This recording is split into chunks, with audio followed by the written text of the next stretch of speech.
So I'd like to welcome all the panelists and ask them to present themselves and introduce their research, just as a reminder, from their presentations that are uploaded to our YouTube channel. And if they want to make a quick highlight as well about any of the aspects of the research, they're welcome to do. They have, each of you have like around 3-5 minutes. So we will be following the order in the program.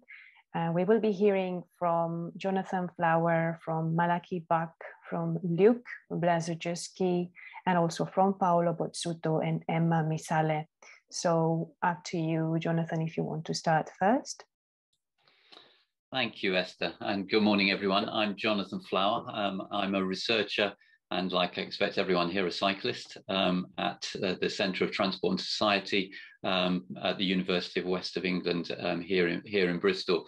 And my presentation, as you probably saw from the video, was entitled Streets in a Time of COVID-19, and it was part of my PhD, part of a wider investigation into the relationships between behaviour, design and regulation in the street environment. Now, I imagine, like many others, my life changed during the last couple of years with my research and my teaching, moving from the university to my home here in this little room that I'm sitting in at the moment. And COVID streets, in some ways, felt like coming full circle.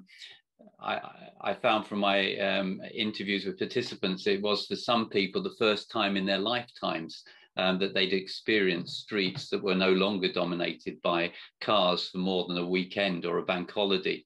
A bit like the pre-World War I streets of the UK, dominated by people walking and cycling.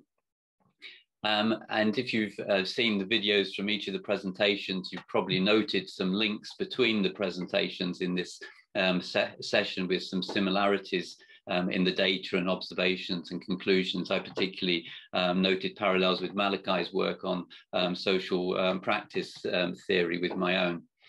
Now, the 49 participants in my study were a purposeful sample of Bristol-based people who might be described as those who are the most marginalised by streets in their current form. So they were people who use buggies and prams, people who use mobility scooters and wheelchairs, parents and carers of competent child cyclists, visually impaired people, some of whom were also tandem riders, and older people and younger people who walk locally. And they were all interviewed about their changing perspectives of streets during this COVID period. Now, the participant responses were organised by the overarching topics of my wider investigation, that was street design and the environment, regulation and policy, and street use behaviour. And I did a strengths, weaknesses, opportunities and threats analysis, which provided a way of showing the participants changed perspectives of streets due to COVID-19, and also provided a way of translating those themes into a format useful for practitioners. And perhaps the most surprising thing that I found was that there were many positive expressions from the participants of pure joy, with people describing the best of times. I must admit that I was sometimes accompanied by acknowledgements of guilt or selfishness, given that this time came at a time of physical and economic hardship and sorrow for many people. But the participants observed people using streets in ways they'd never seen before. And there was a far greater diversity of people walking, cycling and rolling.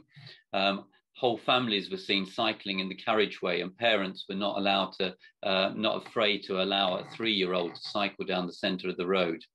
So COVID, as others have said, has been something of a living experiment on streets and towns and cities. And it's demonstrated that when the street environment is conducive to people young and old cycling, then a much more diverse range of children, women and men of all social and economic groups will cycle. Thank you. Malaki, if you want to go next. Yeah, hi there. So yeah, good morning, everyone. Really enjoyed that first panel, and yeah, looking forward to continuing the debate today. So my name is Malaki Buck, and I'm a PhD student at the University of Liverpool.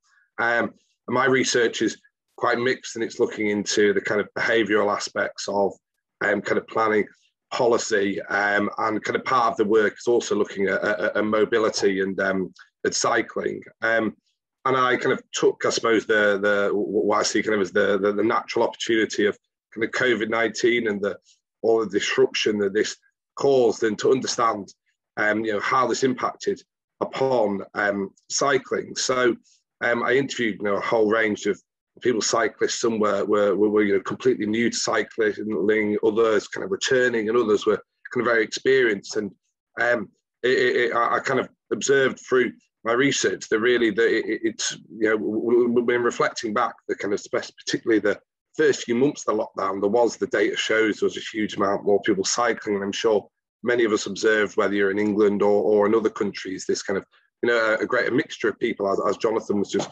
talking about cycling. And I think my main kind of conclusion from this work, that it really, for that to happen, it took kind of a series of quite fundamental changes. So we can think about the changes to people's lifestyles. Many kind of activities weren't permissible, and people's working routines change, and also we saw the roads that themselves massively change. So there was a huge reduction in the volumes of traffic, and in some places, there was some temporary infrastructure put in, and these were, I describe as quite fundamental changes within people's lives, and also within the kind of materials and infrastructure of the city. And I suppose that from this time, that one of my kind of key reflections is that if we want, happily, a lot of COVID restrictions are starting to ease, and hopefully, within the coming kind of year, things will gradually go back to normal. But I think that if we want the kind of fundamental change in cycling that we saw during this lockdown, it does illustrate that there has to be massive changes to infrastructure of cities, and perhaps the way that people's working lives and personal lives are organised. And some of these changes during COVID we could see as quite desirable, others not. And I think that was the kind of key reflection. And my other kind of key point during this research was that how important it was for people, that it replaced a lot of enjoyment that they had, or the helped them maintain mental health or physical health. And I think that was quite a really positive message that I got from many of my participants about kind of almost how transformative cycling was during this time for them, and that they will continue doing so. So that was a very hugely positive note of my research. So I'm looking forward to continuing the debate over the next half an hour or so. Thank you, Malaki. Luke is next. Thanks, Esther. Good morning, everyone.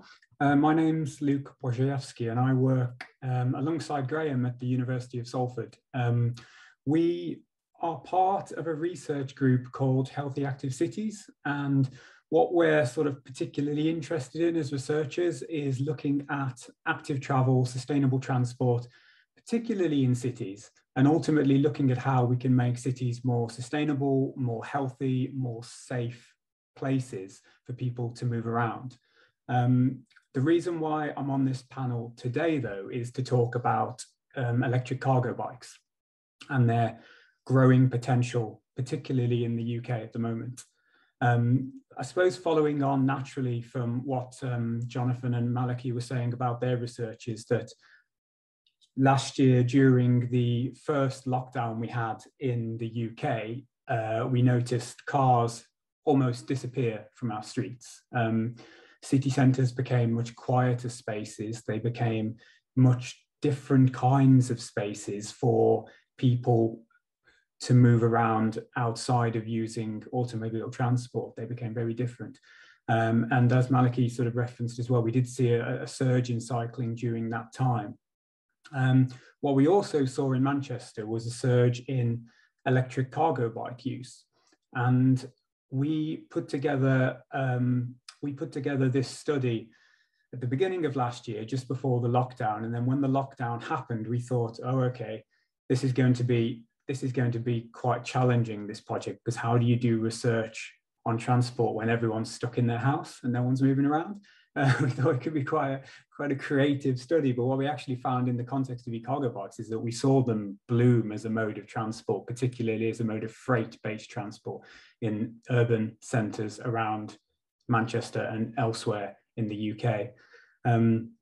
Our study looked at a series of use cases locally as well as in other places nationally as well, looking at who's using e-cargo bikes, how are they being used, talking to them about their experiences on the ground and trying to get an understanding of what the picture looks like for e-cargo bikes in certain urban conurbations in the UK at the moment, but also thinking more broader than that in terms of what is their potential? Is there potential to grow this form of micromobility, grow this form of sustainable freight transport further, and what needs to happen in order for us to do that?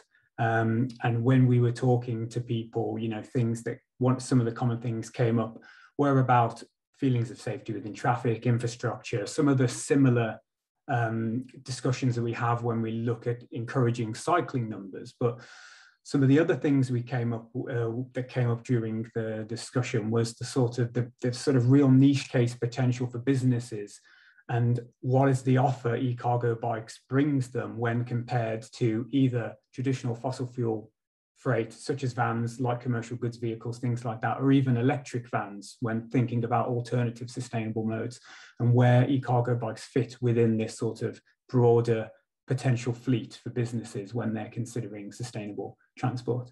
And the discussions we had were very interesting, they're very fruitful. We found there's still quite a lot of potential barriers to overcome in terms of this relatively niche technology in the UK at the moment, obviously much more broadly adopted in Europe in certain countries, but in the UK still a fairly niche technology. And things such as infrastructure, rider confidence, business insurance models, all these kind of things are still in their early days being figured out by people, and there's no sort of standardized models that people can consult. And so when people think about adopting e-cargo bikes at the moment, there's a lot of legwork they have to do on their own to figure out how the bikes can work for them. And that was one of the common things that came up for people, really, is that they're open to the idea, but they don't really know where to start, don't really know how to try the bikes, where they can go to, you know, hold them, touch them, be on them, feel them, and look at, you know, the more practical aspects of freight transportation as well and things like that. So yeah, that's sort of a bit of a general overview of the research that we did last year.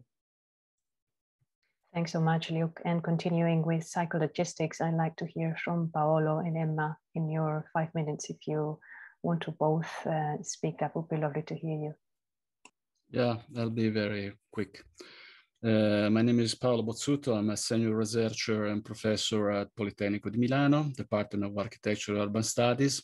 I'm the founder and the co-head of the Cycling and Scientific Territories Laboratories, which is a research unit about cycling in its different forms and kind and types. And I'm here together with Emma, who was a student of mine 3 years ago during their bachelor. Then I supervised their bachelor thesis. So now we are friends, and Emma is a professional bike messenger, and she's also the reigning world champion of the bike messenger, of the Cycle Messengers Championships. And so I think she's the most skilled, both on the street and on the academic side, when talking about riding a cargo bike or something like this. And so my research work is about reshaping the imaginary of cycling. So I started researching and writing, publishing books on the relationships between pro cycling, meaning professional bicycle racing, and the CTM territory. So I published a couple of books in Italy for renowned academic publisher. And then I wrote a book on velodromes that Corriere della Sera, which is the most important Italian newspaper, required me, together with the Gazzetta dello Sport, which is the most important sport newspaper in Italy, and also the organizer of the Giro d'Italia, the very famous 3 weeks race. And I ran also a module on velodromes, within the second level master at my university, which is on sports infrastructure, and I teach velodromes. And so I'm on the racing side, I would say, and everything that is fast, but of course, I also research about cycle mobility in general terms. And that's the reason why I involved Emma in this research, which is about cyclologistic and the role of bicycle couriers within the city, especially during the pandemic time. And our contribution that I think that you already seen it on YouTube is called A Ride in the Lockdown, the contribution of bicycle couriers and cycle logistics in a time of pandemic. And it deals with the issues that arose in Italy and especially in Milan during the lockdown period. And it investigates the role that the most important Italian company, which was also the first one of bicycle couriers, that is called UBM, had during the lockdown, how their activity changed and how the relationship between the couriers, the bicycle couriers, and the city changed, and the roads, the way they designed their own path within the city that was completely void of cars. And I think that on this point, Emma can give you some reference much interesting than mine. Please, Emma. Yeah, thanks.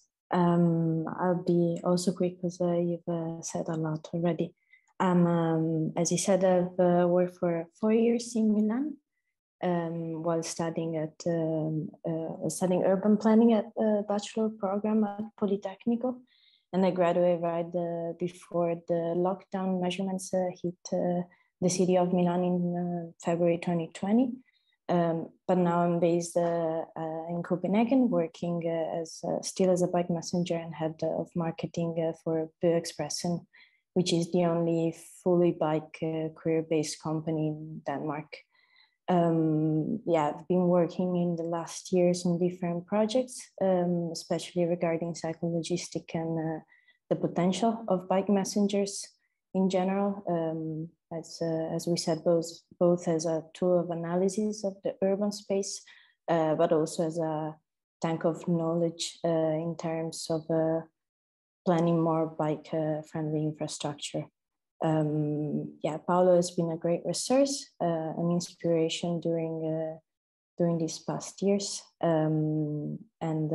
We've worked together aiming for different ways and channels to share the need of our urban mobility transition to more sustainable and livable forms of transportation, which of course has been powered by the absence of cars experienced during the COVID-19 mobility lockdown, which I was,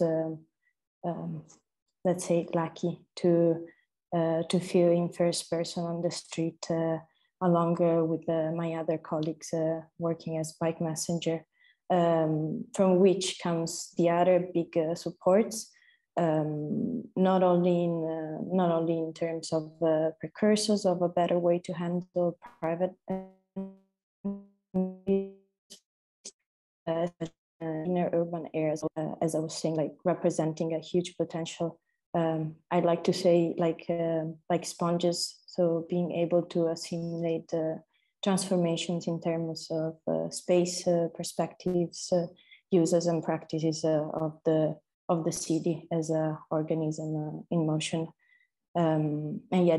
This presentation we've made for the symposium, it is of course focused on how the work had been handled during COVID-19 pandemic, but also tries to show the means and opportunities of a different division of the space towards the appraising number of cycling and pedestrians, which has been developed even more after I moved here in Copenhagen, so I could do an effective comparison between the two cities and their urban spaces. Thanks.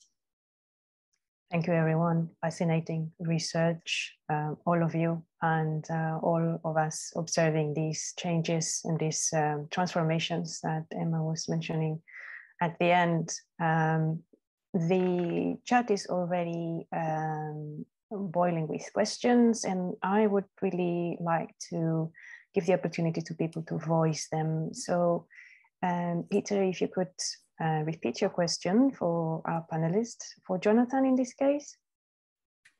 Yeah,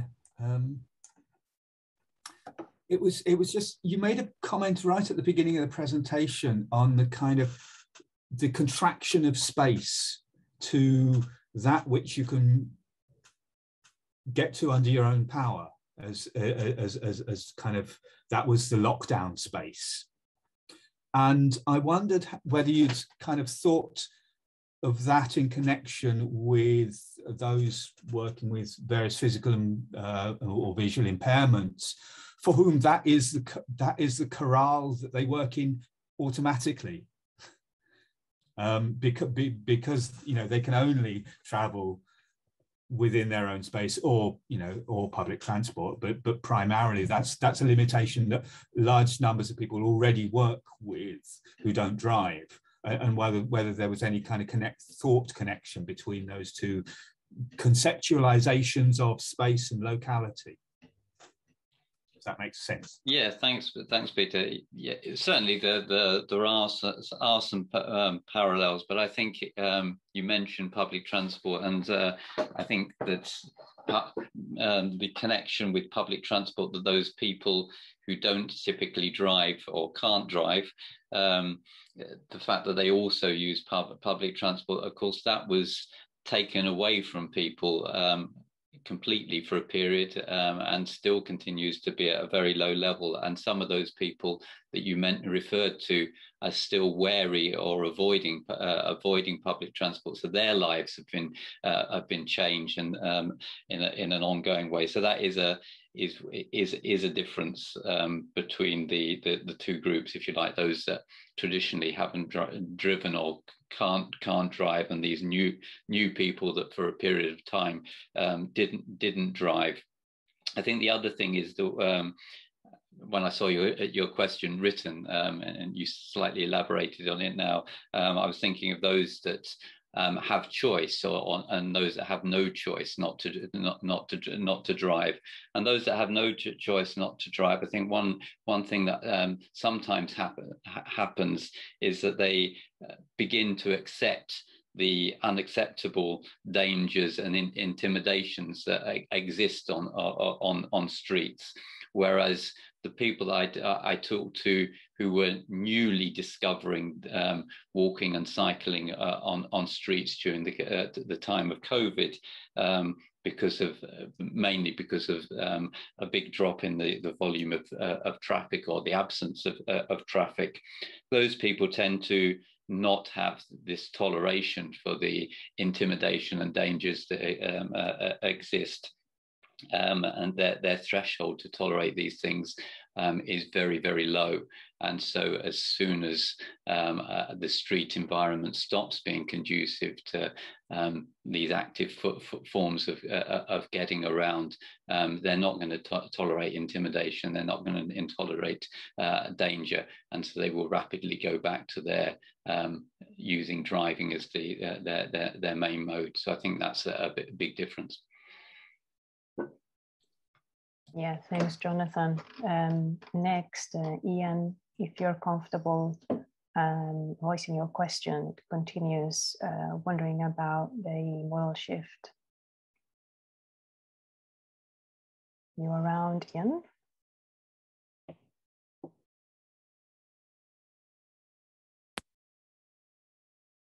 Yeah, otherwise I will just, are you around? Yes, yeah. Cool.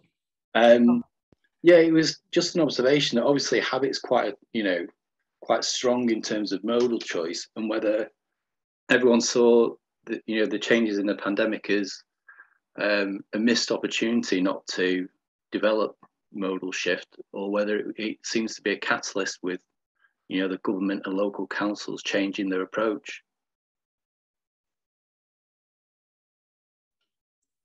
And that's for all panelists. Yeah, Malaki? for anyone. I think. Please, Malaki, go. Oh, sorry, I'm at the exact same time. Well, yeah, I think that's a really interesting question, and I think maybe a year ago I was actually quite positive, thinking that it was, could be a catalyst, and things could really go on from this. But I think now I think I'm going to go for this more of a missed opportunity, and I think part of the way that I thought of it in my research was, during this time there was, I suppose the winds were very much in the right direction for cycling, in terms of, like I mentioned before, the quieter roads, some infrastructure, and there was less choice of other activities and modes to follow. And I think that we've already seen, I know, well, for example, in Liverpool, some of the temporary lanes have been removed. So it seems like that this kind of cultural change, maybe within local authorities and transport authorities, that I don't think that this is really fundamentally changed. So I'm kind of skeptical whether this will be it's a catalyst going forwards. And I think for some individuals it was a catalyst, that they cycled for the first time, or maybe returned to it, really enjoyed it, and they felt it was for them, and they built up the skills to be able to and the confidence to cycle even now the roads are busier. But I think that will really, the diversity of cyclists on the road, I don't think will continue to be so. I think it will only be those who feel, for whatever reason, they have the skills and the confidence to cycle in busy roads. So I'm skeptical whether it will be, this big opportunity for this modal shift, unfortunately. But yeah, Paolo, what were you about to say? No, I was just saying that I think that there was no real opportunity for the modal shift, because bike was interpreted, I'm talking about the Italian context, but also about other places that I've seen over Europe, as an alternative to the public transportation system that was perceived as dangerous. So if we talk about modal shift, meaning less cars and more bicycles, we had only more bicycles because people were less using the public transportation systems.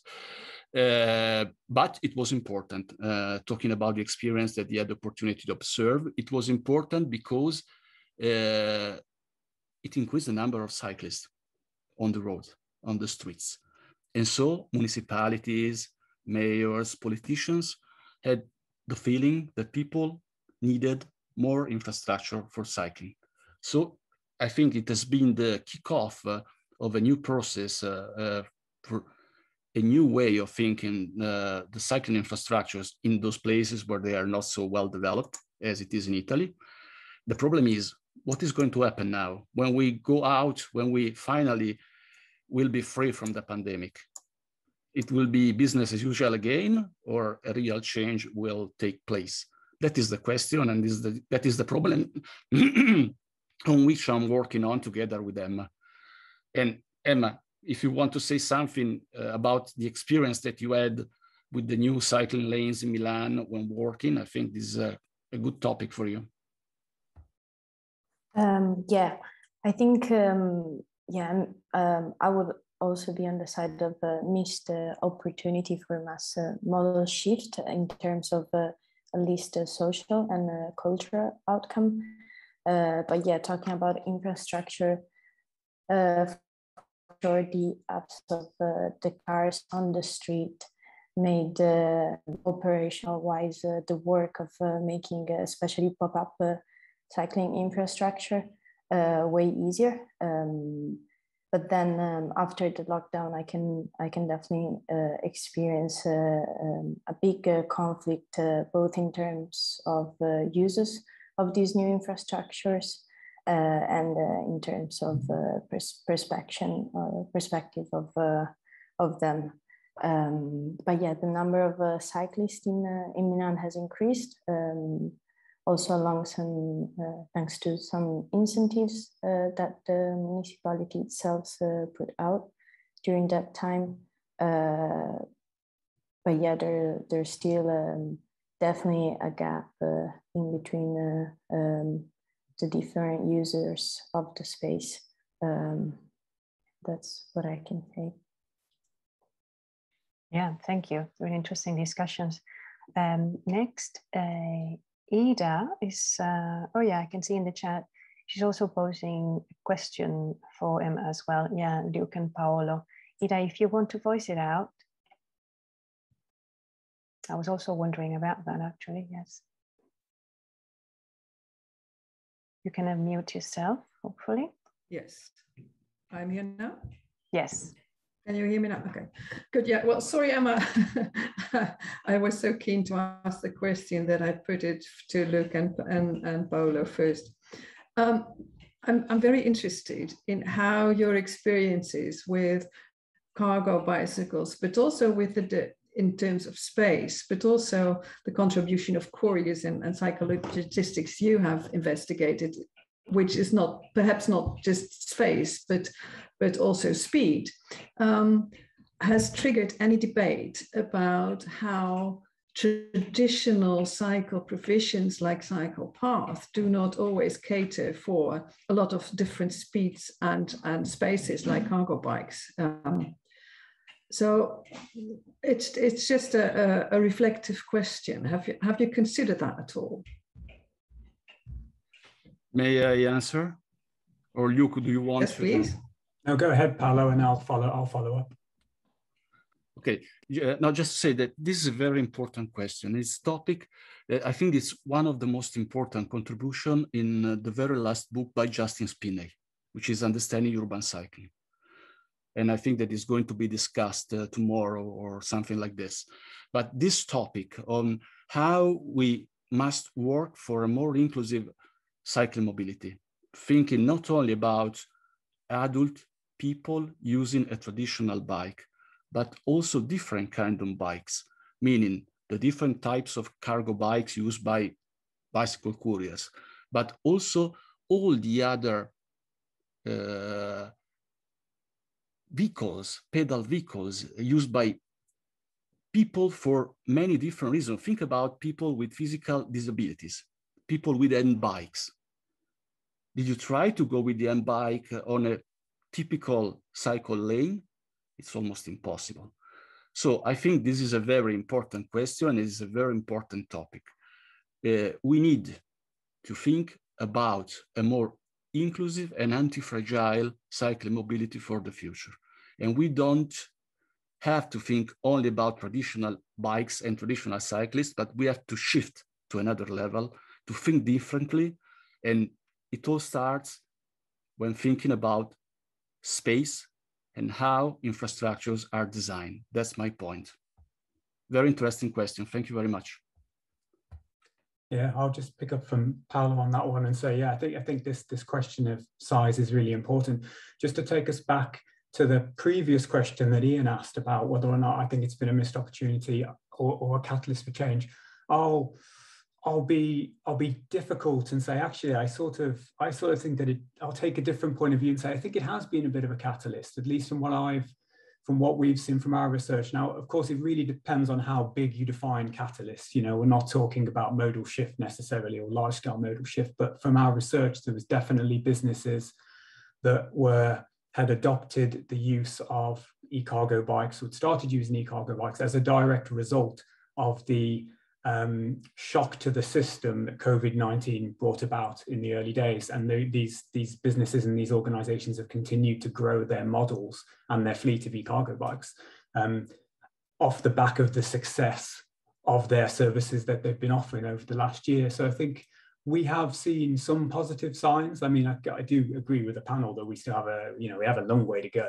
But I think there are some positive signs. So I thought I'd just drop in the optimist view. To bring it back to the question about size, this was a really interesting point that we had in our research, because the size of the cargo bike, particularly in a city like Manchester, is absolutely crucial in terms of how you navigate the city. As Paolo was saying, a lot of these cargo bikes cannot be taken on segregated cycle infrastructure ways. They can't be taken on riverside paths, canal tow paths. Sometimes they struggle to fit into segregated cycling infrastructure alongside the road because of their width, causing potential obstructions for other active travel users or pedestrians along the way, or just the riders of the cargo bikes themselves don't feel comfortable navigating those kind of spaces. One of the most interesting things I think we found, speaking to a cargo delivery company based in London, who have a big fleet of e-cargo bikes, exclusively cargo bikes. So they didn't have any vehicles, they didn't have any vans, for example, at the point that we were talking to them. And they said, you know, they've got a range of small cargo bikes and big cargo bikes. The bigger ones can transport more stuff. The little ones transport less stuff. But what they found was that their riders would always opt for the smaller bikes because it allowed them to filter through traffic more efficiently. And if they took the bigger bikes out, they might be able to take more stuff, but it ultimately meant that there was a larger chance, if they were caught in traffic, that the bikes wouldn't be able to filter through the roads, and therefore they were stuck moving at the speed of the traffic itself. And then, of course, that then compromises delivery performance and business efficiency and all that kind of stuff. So the riders were opting for the smaller bikes and opting to do more journeys to transport the same amount of goods because they could do more journeys more efficiently than fewer journeys on the bigger bikes. So I think, as you said, that point about size is absolutely crucial, and it completely hinges on infrastructure, and that has to be taken on a case-to-case basis. But I think it is crucial in the future of e-cargo bikes. Emma, your point. Yeah, I think what Luke was saying about the different sizes of the cargo bikes is as you said, like very crucial, especially when we compare business cycle logistics or cycle logistic companies to everyday private type of logistic. Because of course, when we get to experienced riders choosing for example, an Omnium cargo bike or a Bullet cargo bikes with which are the two most used among for sure bike courier companies.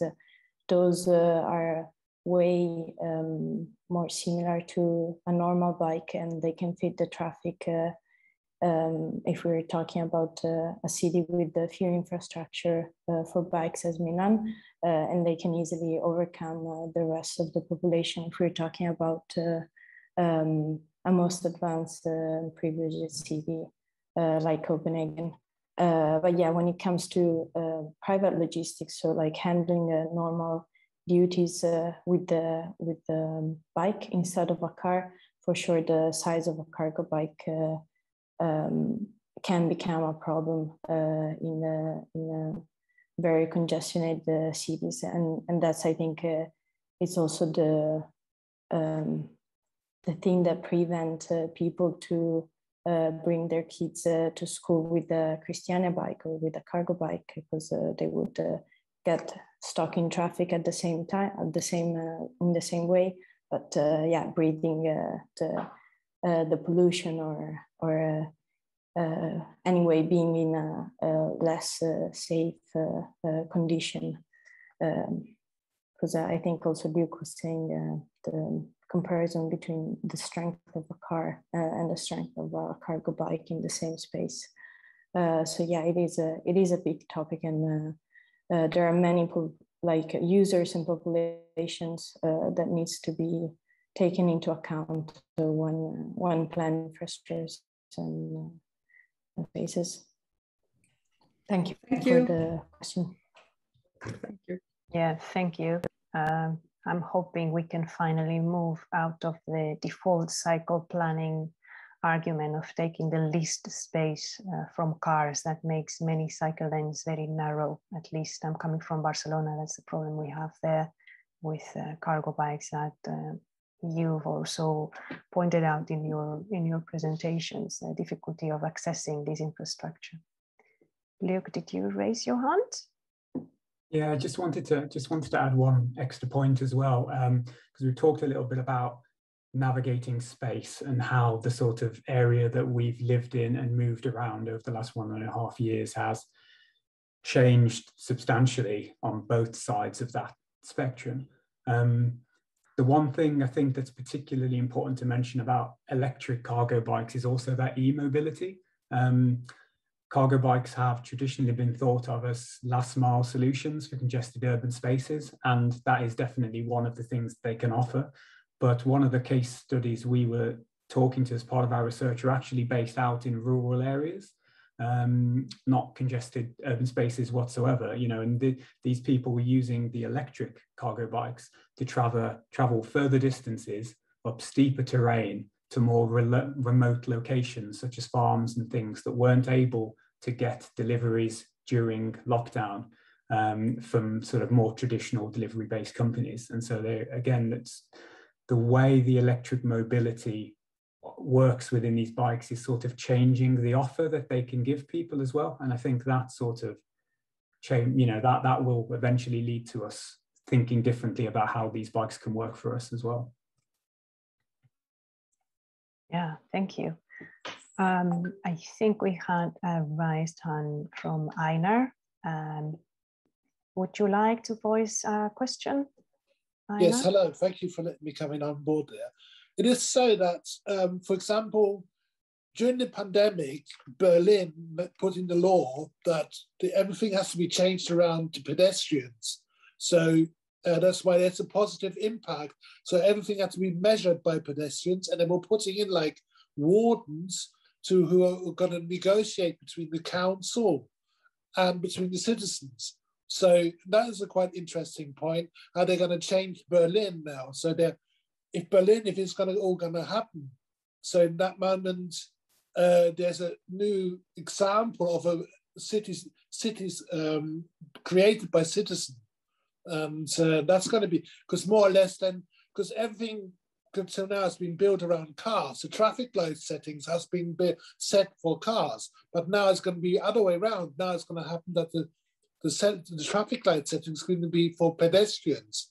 So at that moment, you're putting off the car drivers. So it's a subtle thing, but it's important. And so that moment, is it a project? Is it a trial? It's going to be in the law. So that's a fantastic thing. And coming back to disabled people being on their mobility during the pandemic, because I'm a wheelchair user, manual wheelchair user, and there has been, during this time, has been challenging because all of a sudden, all of people came out because they had so much spare time, and they were rushing on to anything where they can get hold on the pavements, wherever, and all of a sudden, as a wheelchair user, you were bombarded. And that was quite heavily in that time because no one could share that moment. All of a sudden, so many people were on the public trying to get around. And it has not been a pleasant situation in the beginning and has been quite challenging at times. So, but there you go. But as I said, I'm more positive about it to see that a city like Berlin as bringing something in a law in. That's what I think is a good thing. So, is it optimistic? Is it, I don't know. But there you go, all right? Yeah, we will probably only know later. So keep on doing research. Anyone wants to add?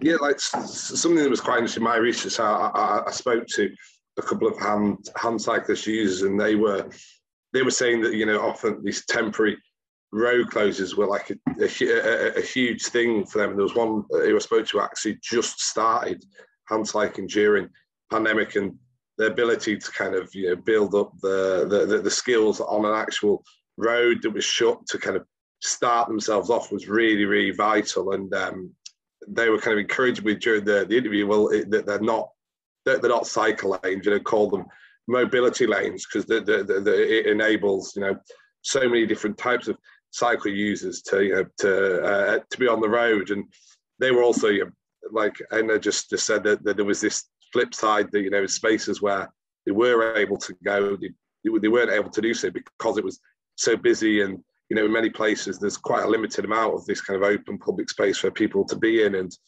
there was other people I spoke to in that time who were maybe highly vulnerable to kind of COVID-19, and that, you know, prevented them from going to these spaces, despite it, and the roads being quieter, but they were, they were nervous about being in certain parks, other public spaces. So it was quite interesting, there was this kind of flip side that there was, for some people, the space opened up, but for others, the space became very much even more enclosed. So that was quite interesting. It seems like that these themes were coming through a lot of our research and in some of the comments from the other other participants today. So.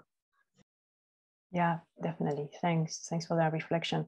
And continuing in maybe a last question from Simon, that I would like to add something at the end of his question. Simon, if you can voice it, please. Yeah, hi, am I coming through? Can you hear me? Yes, you are. Yeah. Perfect. Go on. I don't really know if it's so much of a comment or a question. I've been trying to toy with it as I was writing it, but it's really interesting reflecting on your discussions of whether the pandemic has catalyzed modal shift. And I was just wondering whether in any of your studies, people reflected on the differences between the pandemic as a source of disruption and other forms of disruption that we might get to mobility patterns and behaviors. So, strikes, breakdowns, house moves, those sorts of things can all prompt something to change. Was there any sense that the pandemic was almost exceptional outside of everyday life? Therefore, the mobility they're maybe trying out doesn't necessarily fit with everyday life, whereas in smaller, perhaps less societally wide disruption, they're seeing how these alternative mobilities fit with their everyday life that could cause may make modal shift stick. I should say I asked this because some of my previous research has been on run commuting, and London tube strikes always seem to be a big catalyst for people trying run commuting and sticking with it. So I don't know if it's a comment, question, but a reflection nonetheless. Yes, definitely. There is research on bike sharing as well in this kind of strikes and things like that, and disasters, and the use of the bicycle as well. So very relevant question. And to me, I just wanted to add that this links to another question that I would like to share with this panel that is just directly related to research in this case. So we're encountering these pandemic disruption. There are other crises and disruptions as well that maybe, and that's my question, do affect the way we do research, cycling research. So in which ways do you think this affects the way we do research? Should we maybe look at different things? Should we maybe highlight things that we weren't highlighting before? There are any methods that we might find useful, especially for these situations? So that would be my question to the panel. Last question of this session. So who wants to go first? I think that finally pandemic has been an horrible opportunity. Horrible, but an opportunity. Because apart from the first weeks of the emergency in which we weren't able to understand anything about it, then it was clear that it was to become a game changer. You can survive a strike, you can stay at home 1 day, 2 days, 1 week. But if you have to stay at home for weeks, months, or if you feel that it's dangerous to take a bus, the tube, etc., well, it is a game changer. And so you need something to play the new game. And this new object is an old one, is the bicycle. So at last, I think it has been an opportunity.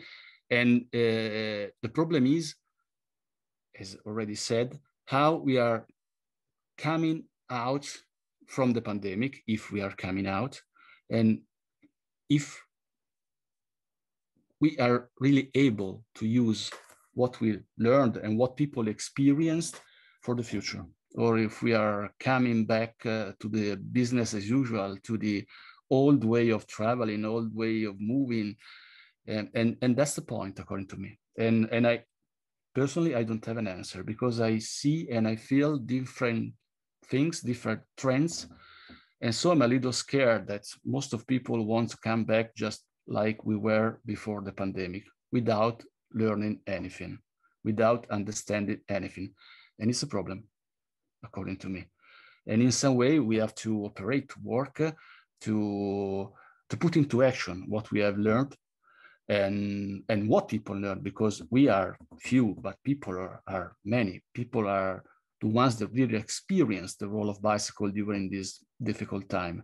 And we have to act also on the social side of imagination of cycling, the different way of cycling, and in some way also to be able to affect the way in which politicians and institutions think about it, plan it, if they plan it, when they plan it.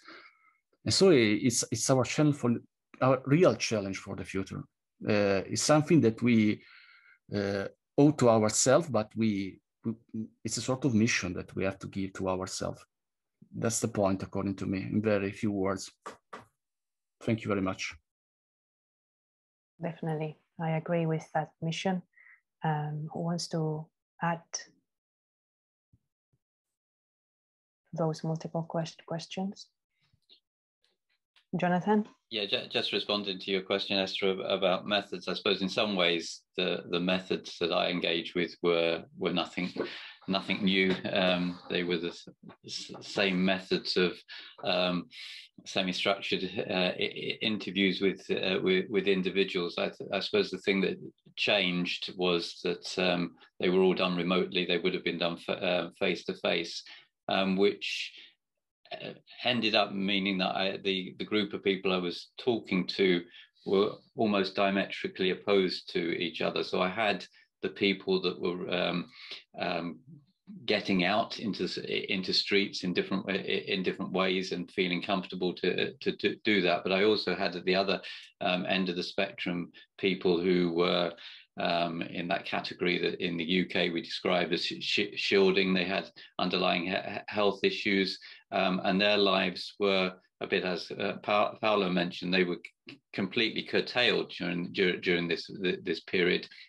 And if it hadn't been for the opportunity to contact people virtually, wouldn't have been participating in such research at the time. So that the opportunity from doing things virtually, engaging this broad range of people, from people who were doing new things to people whose new thing was doing nothing and not going beyond their doorstep for months and months on end, and others who were feeling very restricted. Even if they did go out, they'd only go to their neighbouring streets because they were afraid to go to the busy places in the centre of town. So I met people virtually who participated, who went a year without going into the town centre because which was their normal daily practice, but because of underlying health issues or fear, they didn't want to go in those populated places. Yeah, that's great learning, Jonathan. Thanks for sharing. And we've had to be creative, haven't we? So yeah. Who would like to go next?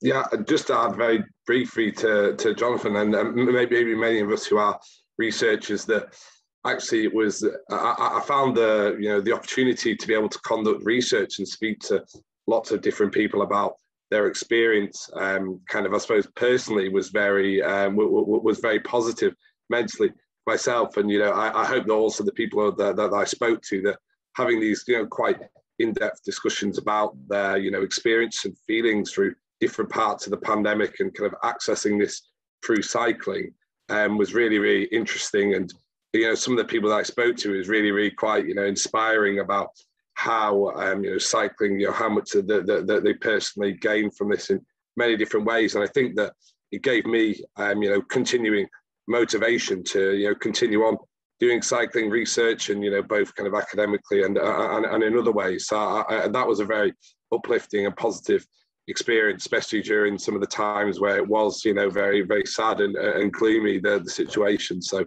that's a very short little kind of personal reflection. Yeah, thank you, Malaki. And yeah, we're getting close to the end. So I would like to thank you, everyone, for sharing your research and for sharing this discussion. It's been a pleasure. It's been a really rich discussion. So thanks for that. And just to remind you that we continue with the program, I think it's at 2 p.m. Is that correct, colleagues? I don't have the program in front of me. Yes, says Luke. Perfect. And yeah, so I'll see you. Oh, thank you. That's perfect. So now it's showing in our screen. Panel 3 will be at 2 p.m. So until then, please have a break and move. And thank you all for your participation. We'll be looking forward to seeing you later. Thank you. Thank you very much. Bye. Thank you. Thanks, everyone.